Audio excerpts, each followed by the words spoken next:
नमस्कार मित्रांनो, MS and report या यूट्यूब चॅनलमध्ये मी आपल्या सर्वांचं स्वागत करतो. आजच्या व्हिडिओमध्ये आपण पाहणार आहोत सम या फॉर्म्युल्याविषयी. 2 किंवा 2पेक्षा जास्त नंबर जर असतील आणि त्यांची आपल्याला जर बेरीज किंवा ॲडिशन करायचं जर असेल तर आपण सम या फॉर्म्युल्याचा यूज करतो. त्यासाठी आपण रँडम डेटा घेऊया. Is equal to rand between 10, 50 bracket close enter. Control D, copy 1 2 3 special.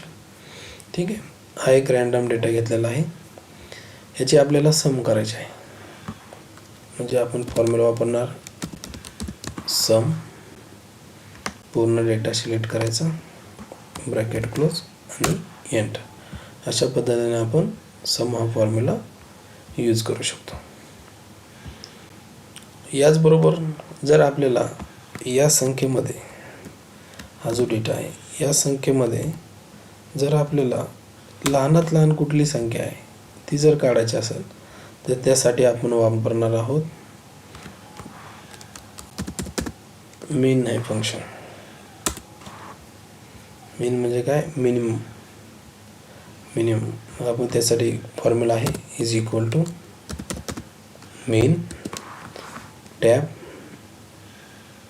Data select करायचा, ब्रॅकेट क्लोज आणि एंटर.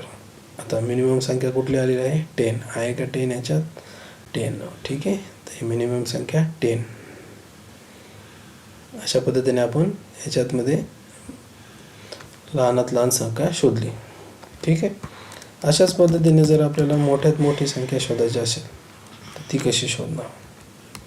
मग त्यासाठी आपण डेटा घेऊया, परत कॉपी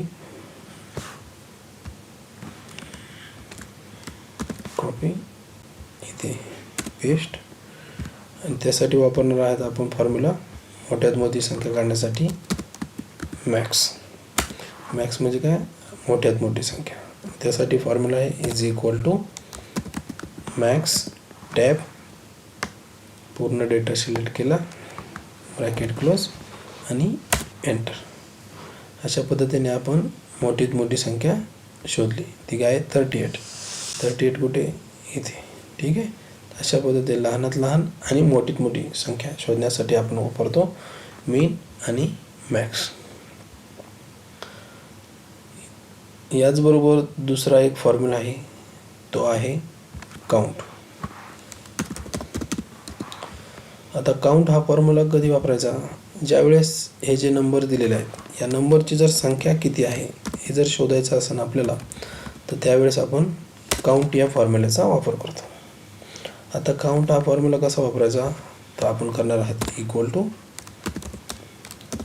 काउंट टॅब, पूर्ण डेटा सिलेक्ट करायचा, ब्रॅकेट क्लोज आणि एंटर. अशा पद्धतीने आपण काउंट हा फॉर्म्युला वापरू शकतो. या नंबरची संख्या किती आहे? तर 9 आहे. ठीक आहे, अशाच पद्धतीने आपण जर दुसरा फॉर्म्युला बघायचा झाला तर तो आहे ॲव्हरेज. मीन, सम, मीन, मॅक्स, काउंट आणि ॲव्हरेज.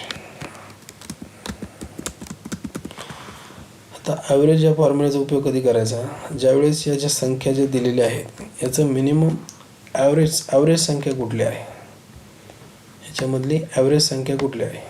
तर ॲव्हरेज संख्या जर असं आपण सिलेक्ट केलं तर इथं खाली दिसते आपल्याला 25.22. ठीक आहे, हे जर आपल्याला फॉर्म्युल्याने यूज करायचं म्हटलं तर कसं करणार? Is equal to average tab, पूर्ण डेटा सिलेक्ट करायचा, ब्रॅकेट कंप्लीट आणि एंटर. किती आले? 25.22.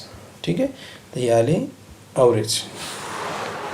ठीक आहे, तर अशा पद्धतीने आपण सम, मीन, मॅक्स, काउंट आणि ॲव्हरेज हे फॉर्म्युले आपण यूज करायला शिकलो. याची तुम्ही प्रॅक्टिस करा. प्रॅक्टिस केली तरच आपल्याला ते लक्षात राहतं. ठीक आहे, व्हिडिओ आवडला तर लाईक करा, सबस्क्राईब करा आणि शेअर करा. धन्यवाद.